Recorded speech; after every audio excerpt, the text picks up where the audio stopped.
Hi and welcome back to the channel. Well, the Philippines is known for its amazing biodiversity, its cultural icons and tourist attractions, and its lots and lots of islands. Literally shed loads of them. The whole country is an archipelago. And these shed loads of islands are home to some of the most generous and friendly people that I know. People who are crazy about basketball, the top supplier of nurses around the world, and the most prodigious texters. It's estimated that Filipinos send about 400 million text messages every day, adding up to about 142 billion texts per year. If my Filipino friends are typical, they also have a huge capacity for alcohol and can often be found drinking me under the table.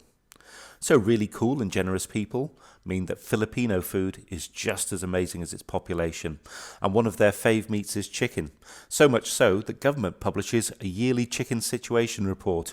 Yeah, I know, chicken, it's serious stuff. So today we're making the Filipino national dish and my fave from the area, chicken adobo.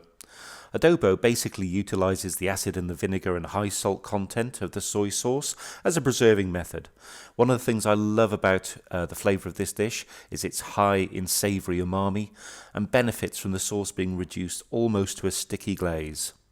And quickly before we start, do you find that sometimes your kids can be picky eaters? Chicken not their thing? Well, a chicken is the closest relative to a Tyrannosaurus rex, so maybe tell the kids you're cooking T-Rexes. They'll either love the dish, or I guess turn vegan.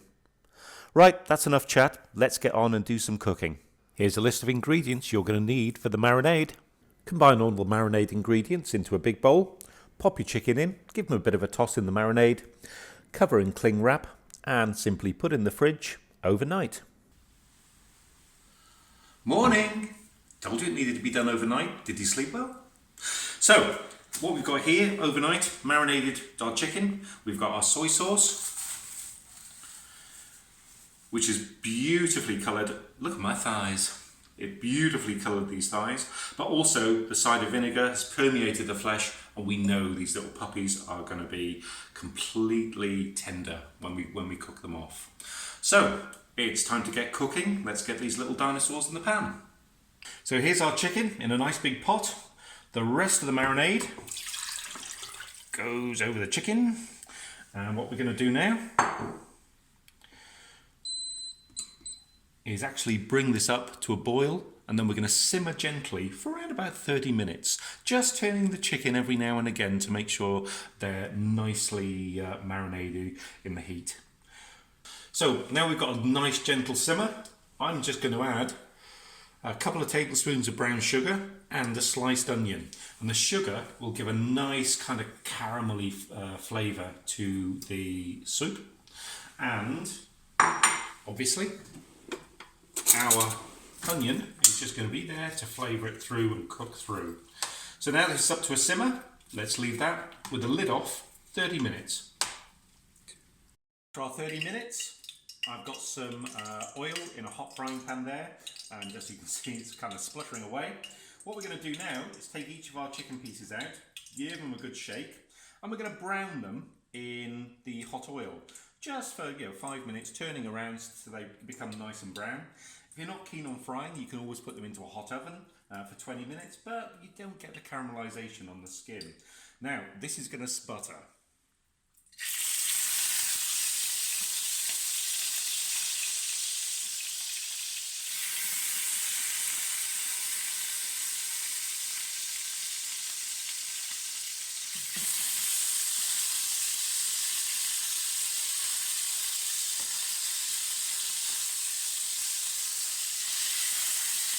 So just turn the chicken, just make sure it's all nice and brown, and I'll do the other two in a second. Now that the last batch of chicken is browning, I've turned the heat right up on the sauce, and I really want to reduce this down to about a third, so reduce it by 2/3, so we get a nice thick glossy sauce. And here we have it, chicken adobo, my favourite Filipino recipe. Serve the chicken on a bed of rice and spoon over lots of that fragrant peppercorn thick sauce. I've served it here with some chopped scallions or spring onions just to give it a little bit of crunch. And so this means it's umami o'clock. Well, after all that, I don't know what 60s screen siren Raquel Welch was on about when she was in 1 Million Years BC film and she was attacked. I mean, basically, they just glorified chicken. I mean, look what we did to it. So don't forget to join me on my journey as we continue to make the national dishes from around the world.